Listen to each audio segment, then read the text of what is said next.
একদিকে ড্রাগনের নতুন আবাদ করা হয়েছে, আরেক পাশে দেখেন পুরাতন চারাগুলায় ড্রাগনের ফুল আসছে। এই দেখা যাচ্ছে ফুল হলুদ কালারের।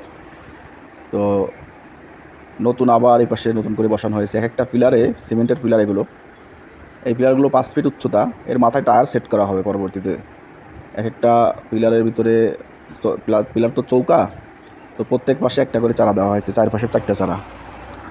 তো এগুলো ইনশাল্লাহ এক সময় পুরনো গাছের মতো ওরকম ঝোপালো হয়ে যাবে, এরকম ড্রাগন আসবে। তো এই বর্ষাকালেই ড্রাগন লাগাইলে বেশি সুবিধা।